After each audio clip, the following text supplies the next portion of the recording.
अस्सलाम वालेकुम। एक्सपर्टेक्स में अपने अगले लेक्चर के साथ मैं इमाद बुज़ार आपकी खिदमत में हाजिर हूँ। हेड ऑफ इनकम वही सैलरी इनकम, और चैप्टर 5 है। आज हम टैक्सेबिलिटी देखेंगे। बेनिफिट्स जो रिटायरमेंट पे मिलते हैं उनको इनकम टैक्स ऑर्डिनेंस कैसे कहता है कि ग्रेजुएटी को कैसे टैक्स करना है, प्रोविडेंट फंड को कैसे टैक्स करना है, पेंशन को कैसे टैक्स करना है। तो सबसे पहले हम देखेंगे ग्रेजुएटी।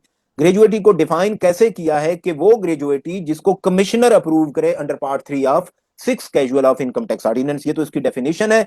अब उसके बाद देखते हैं कि ग्रेजुएटी किस सोर्स से आपको मिल रही है। अगर तो गवर्नमेंट एम्प्लॉय है आप, गवर्नमेंट ग्रेजुएटी है, तो वो तो फुल्ली एग्जेम्प्ट है, यहां तो टेंशन की कोई बात नहीं है। दूसरी बात, क्या gratuity fund approved by the commissioner inland revenue है? अगर ग्रेजुएटी फंड, याद रहे स्कीम नहीं फंड, अगर फंड है और approved by commissioner inland revenue है तो वो भी फुली एग्जेम्प्ट है, कोई अमाउंट टैक्स सैलरी इनकम में शामिल नहीं होगा। लेकिन अगर ग्रेजुएटी स्कीम है जिसको अप्रूव किया हो फेडरल बोर्ड ऑफ रेवेन्यू ने, तो एग्जेम्पशन की लिमिट कितनी है? 3 लाख है। फंड मुकम्मल एग्जेम्प्ट है जिसको कमिश्नर अप्रूव करे, स्कीम जिसको बोर्ड अप्रूव करे एग्जेम्प्ट है up to the extent of 300,000। अब फंड और स्कीम जो है, फंड जो है कि इंडिपेंडेंटली कोई ट्रस्टीज हो, ट्रस्ट डीड हो, उसके तहत मैनेज होता है। जो स्कीम है इंटरनली ऑर्गेनाइजेशन जिसको मेंटेन करता है अपनी इंटरनल पॉलिसीज के तहत, तो वो, और उसको बोर्ड अप्रूव करे तो वो 3 लाख तक एग्जेम्प्ट होगा। फंड फुली एग्जेम्प्ट है जिसको कमिश्नर इनलैंड रेवेन्यू अप्रूव कर दे। अच्छा, फिर आ जाता है अनअप्रूव्ड ग्रेजुएटी स्कीम हो या फंड हो, तो इस सूरत में टैक्सेबिलिटी क्या होगी? एग्जेम्पशन है अप टू 75,000 या 50% ऑफ अमाउंट रिसीवेबल, इनमें से जो अमाउंट कम हो। फर्ज करते हैं अमाउंट रिसीवेबल 1 लाख है, तो उसका 50% कितना है? 50,000 है। दूसरी लिमिट कौन सी है? 75,000। 75 और 50 में कम कौन सी, लोअर अमाउंट कौन सी है? 50,000 है। तो इसका मतलब है अगर ग्रेजुएटी स्कीम या फंड जो कि अप्रूव्ड ना हो, तो उसमें ये दो चीजें देखनी होगी, या तो 75,000 एग्जेम्प्ट होगा या 50% ऑफ अमाउंट रिसीवेबल, इनमें से जो अमाउंट कम हो वो एग्जेम्प्ट होगा। अब एग्जेम्पशन में मजीद एक्सेप्शन है जो नहीं मिलती। किन किन लोगों को एग्जेम्पशन नहीं मिलती? अनअप्रूव्ड ग्रेजुएटी जो ये स्कीम और फंड हमने देखे हैं, उस शख्स को एग्जेम्पशन नहीं मिलेगी जो जिसको ग्रेजुएटी, ये जो अनअप्रूव्ड ग्रेजुएटी स्कीम या फंड पाकिस्तान से बाहर उसको रिसीव हुआ हो। उस शख्स को भी एग्जेम्पशन नहीं है जो रेगुलर इंप्लॉय नहीं है, वो डायरेक्टर जो रेगुलर इंप्लॉय नहीं है कंपनी का, और वो पेमेंट, वो ग्रेजुएटी स्कीम, अनअप्रूव्ड स्कीम और फंड वाली अमाउंट जो किसी नॉन रेजिडेंट को मिले, या by an employee who has already received any gratuity from the same or any other employer, तो उसको भी एग्जेम्पशन, ये जो हमने आखिरी वाली एग्जेम्पशन देखी थी अनअप्रूव्ड ग्रेजुएटी स्कीम और फंड की, इन चार लोगों को कोई एग्जेम्पशन नहीं है, 100% वो टैक्सेबल होगा। ठीक है, अगला हमारा स्टेप है पेंशन। पेंशन जो है इस फाइनेंस एक्ट 25 में इसको टैक्सेबल बनाया गया है। आप इन टर्म से अच्छी तरह वाकिफ हैं, ग्रेजुएटी हो या पेंशन हो या प्रोविडेंट फंड हो, तो पेंशन को टैक्स किस तरह करेंगे? अगर 10 मिलियन तक अमाउंट है, उससे एक्सीड ना करे तो 0% है, कोई टैक्स नहीं होगा। दूसरी बात, अगर अमाउंट 10 मिलियन से एक्सीड कर जाए, अमाउंट कौन सी? पेंशन की अमाउंट, और बंदे की उम्र 70 साल से कम है, तो कितनी अमाउंट सैलरी इनकम में होगा? 5% ऑफ अमाउंट एक्सीडिंग 10 मिलियन, ये याद रहे, 10 मिलियन पे नहीं।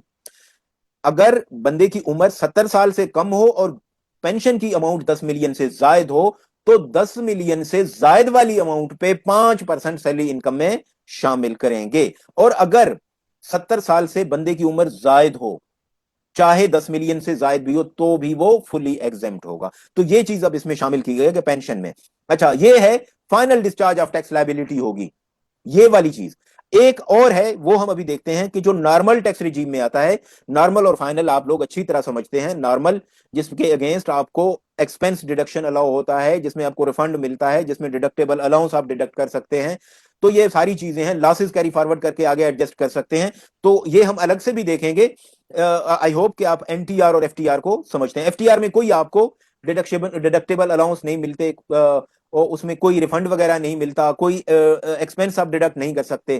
तो ये जो चीज है कि 10 मिलियन इनकम उससे जायद हो और बंदे की उम्र 70 साल से कम हो, तो फिर उसकी वो अमाउंट जो 10 मिलियन से जायद हो, उस पर 5% टैक्स उसको देना पड़ेगा और वो फाइनल डिस्चार्ज होगा। और एक एनटीआर में आता है, where the individual continues to work for the farmer employer or its associate and derive pension, such pension received from farmer employer will be taxed at the applicable slab rate.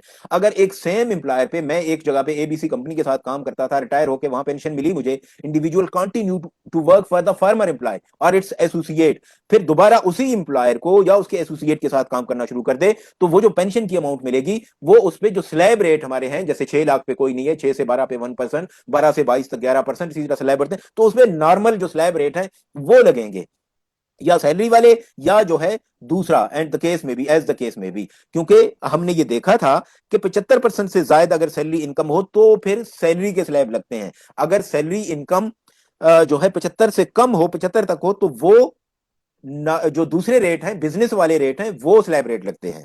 ठीक है, pension भी हमने देख लिया। यहां पे वो withholding application डाल दी गई कि जो फाइनेंस एक्ट में तब्दीली आई है कि the person making payment of pension is now obligated to withhold tax at the rate of 5% from the amount of pension exceeding 10 million pay to an employ below the age of 70%। वो जो हमने पढ़ा था कि बंदे की उम्र 70 साल से कम हो और अमाउंट उसकी 10 मिलियन से ज्यादा हो, तो एक्सीडिंग अमाउंट पे वो 5% जो बंदा पे कर रहा है पहले विदहोल्ड करेगा। ठीक है, प्रोविडेंट फंड जो है कि सैलरी ऑफ एम्प्लॉय, अमूमन होता यह है कि इसकी कंट्रीब्यूशन दो तरफा होती है, एम्प्लॉय भी करता है, एम्प्लॉयर भी करता है, मुलाजिम भी करता है, मालिक भी करता है, और वो दोनों अमाउंट इकट्ठे हो जाते हैं, उस अमाउंट पे इंटरेस्ट इनकम भी आ रहा होता है, तो ये पैसे इकट्ठे होते जाते हैं और एंड में जाके एम्प्लॉय को मिल जाते हैं। अब इसकी कितनी एक जो है टाइप्स हैं, कैटेगरीज हैं, एक गवर्नमेंट प्रोविडेंट फंड है, एक रिकॉग्नाइज्ड प्रोविडेंट फंड है, एक अनरिकॉग्नाइज्ड प्रोविडेंट फंड है। इन सब की टैक्सेबिलिटी अलग अलग तरीके से होगी। कैसे? आपके इस तरफ अगर आप देखें, एम्प्लॉय कंट्रीब्यूशन है, फिर एम्प्लॉयर कंट्रीब्यूशन है, फिर इंटरेस्ट क्रेडिट है, फिर जो है पेमेंट ऑफ एकम्युलेटेड बैलेंस है। दूसरी तरफ हमने टाइप ऑफ प्रोविडेंट फंड लिखे हैं, गवर्नमेंट प्रोविडेंट फंड है, रिकॉग्नाइज्ड प्रोविडेंट फंड है, अनरिकॉग्नाइज्ड प्रोविडेंट फंड है। अगर आप एम्प्लॉयज कंट्रीब्यूशन को देखें, इन तीनों कैटेगरीज में कोई टैक्सेबिलिटी नहीं है, क्योंकि उसकी सैलरी पहले ही टैक्स हो रही होती है, तो उसको दोबारा टैक्स करने की जरूरत नहीं होगी। एम्प्लॉय का जो हिस्सा है, मुलाजिम का जो हिस्सा है, जो वो कंट्रीब्यूट कर रहा है, उस पर दोबारा टैक्स नहीं होगा। ठीक है, चाहे गवर्नमेंट हो, चाहे रिकॉग्नाइज्ड हो, चाहे अनरिकॉग्नाइज्ड हो। एम्प्लॉयर का हिस्सा गवर्नमेंट की सूरत में तो एग्जेम्प्ट है, रिकॉग्नाइज्ड प्रोविडेंट की सूरत में उसने एक लिमिट दी है, 100 लिमिट अप टू 150 या 1/10 of basic salary plus dearness allowance. इसमें जो अमाउंट लोअर होगी वो एग्जेम्प्ट है, उससे जायद की जो एम्प्लॉयर की कंट्रीब्यूशन होगी उस पर फिर टैक्स होगा।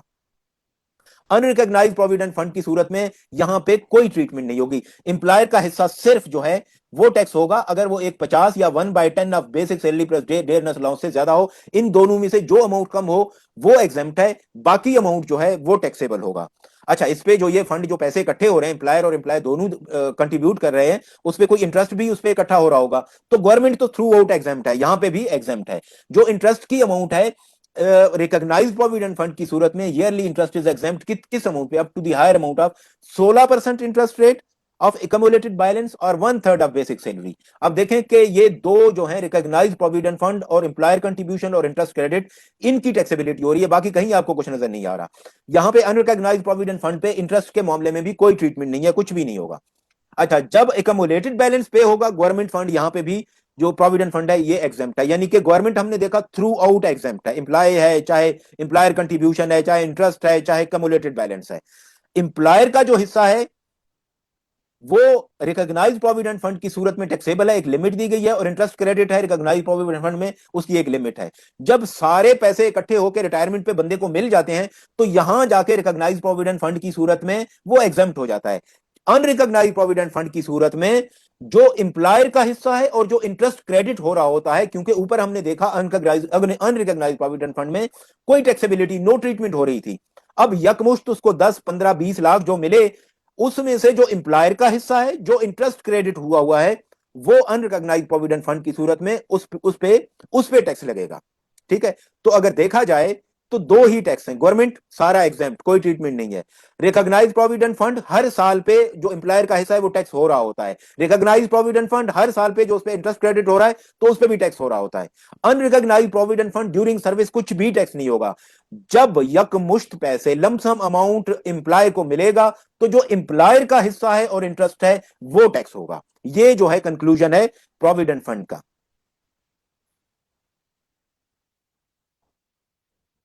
बेनोवलेंट फंड जो पहले मैं गलती से कह रहा था, ये इसकी कोई इसमें नहीं है कि किस कानून के तहत, अगर सेंट्रल एम्प्लॉय बेनोवलेंट फंड और ग्रुप इंश्योरेंस एक्ट 1971 के तहत हो तो ये भी एग्जेम्प्ट है यहाँ पे, यानी कि कोई इस तरह की अगर इन इन कवानीन के तहत कोई मिले, बेनोवलेंट फंड मिले फलाह के लिए, तो वो चीजें ये फंड इसीलिए बनाए जाते हैं कि किसी जो एम्प्लॉय है उसकी फलाह फलाह बहबूद के लिए, तो ये एग्जेम्प्ट होगा। मेन चीजें हैं पेंशन में इस दफा एक चीज आ गई है, प्रोविडेंट फंड है और ग्रेजुएटी फंड है। ग्रेजुएटी फंड में उसकी जो टैक्सेबिलिटी है, एक चीज शायद मैं मिस कर गया हूं, वो हम दोबारा देख लेते हैं उसको,